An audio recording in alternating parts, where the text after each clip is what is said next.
दिल्लीमध्ये नक्कीच ह्या वेळेला चुरस आहे आणि निवडणुकांमध्ये चुरसही असायलाच पाहिजे. पण ज्या पद्धतीनं दिल्लीची विधानसभा जिंकण्यासाठी भारतीय जनता पक्षानं पैसा आणि सत्ता याचा अतिरेकी वापर केला हे काल रस्त्यावर दिसत होतं. आपच्या किंवा काँग्रेसच्या कार्यकर्त्यांना लहान सहान प्रकरणामध्ये पोलीस स्टेशनला बसवून ठेवण्यात आलं. दिवस गुन्हे दाखल करण्यात आले अनेक कलमाखाली. आणि त्याच गुन्ह्यासाठी भारतीय जनता पक्षाच्या लोकांना साधी विचारणाही केली नाही. याचं कारण असं आहे की मला सांगण्यात आलं की वरून आदेश आहे, ऊपर से ऑर्डर है कि बीजेपी के लोगों को खुली छूट दीजिए, हम देख लेंगे. अशा पद्धतीनं कालची निवडणूक झालेली आहे. त्याला फेअर इलेक्शन म्हणत नाहीत. महाराष्ट्रामध्ये आम्ही यातून गेलो. महाराष्ट्राचाच पॅटर्न दिल्लीत राबवण्याचा प्रयत्न झालेला आहे. पण महाराष्ट्राच्या निकालानंतर आपचे कार्यकर्ते हे अधिक सावध होते, काँग्रेसचेही लोक सावध होते.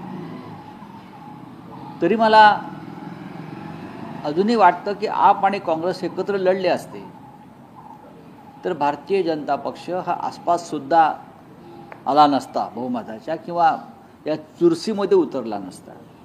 दुर्दैवानं दोन हे प्रमुख पक्ष इंडिया आघाडीतले वेगळे लढले आणि त्याचा फायदा नक्कीच होऊ शकतो. सर, 5 तारखेला मतदान झालंय, 8 तारखेला निकाल आहे, 3 दिवसाचा गॅप आहे. तंत्रज्ञानाच्या युगामध्ये इतका गॅप का ठेवला जातो? दिल्ली एक लहान राज्य आहे, 70 जागा आहे, मतदान कमी असतं. आणि पाहावं लागेल महाराष्ट्रात ज्या चुका आमच्याकडून झाल्या, 19 स्ट्रॉंग रूममध्ये EVM ठेवलेले आहेत. या स्ट्रॉंग रूममध्येच घोटाळा होतो. बॅटरी किती चार्ज झाली शेवटपर्यंत आणि किती राहिली हे सगळं महाराष्ट्रात आमच्याकडे समोर आणलं गेलं.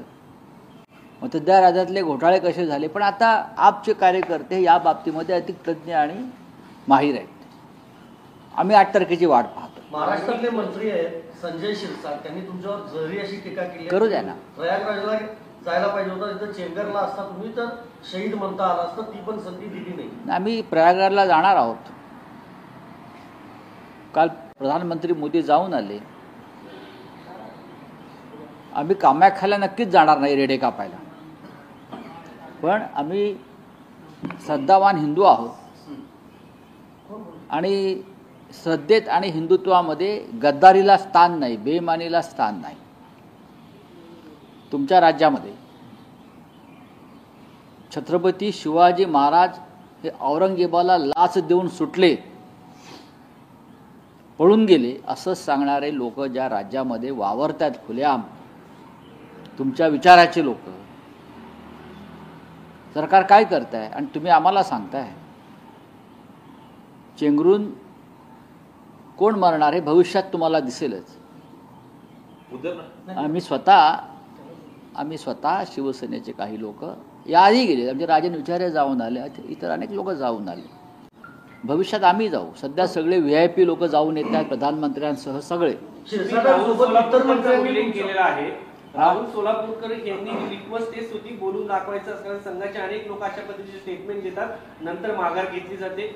नाही, हा संघाचा अजेंडा आहे.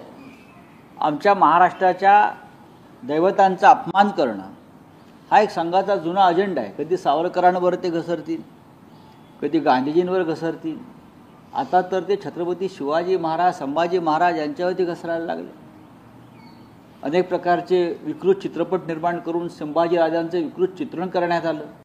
काय करताय सरकार? या सरकारनं खरं म्हणजे चिरडून मारावं अशी परिस्थिती आहे. उदयनराजे भोसले निकाल म्हटलं गोळ्या झाडाव्या, त्यांना औरंगजेबाच्या औलाद असंही म्हटलं. नाही, मग त्यांनी स्वतः त्याची पूर्तता करावी ना. ते राजे आहेत. आम्ही त्यांचं मार्गदर्शन नेहमी घेतो.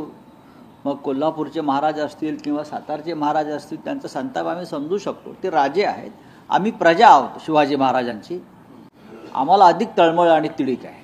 शिरसाटांबरोबर इतर मंत्र्यांनी तुमच्यावर टीका केली ती सांगतो. दादा भुसे म्हणतात तुमच्या डोक्यावर परिणाम झालाय, प्रवीण दरेकर म्हणतात तुम्ही किळसवाणी वक्तव्य करता आणि शंभूराज देसाई म्हणतात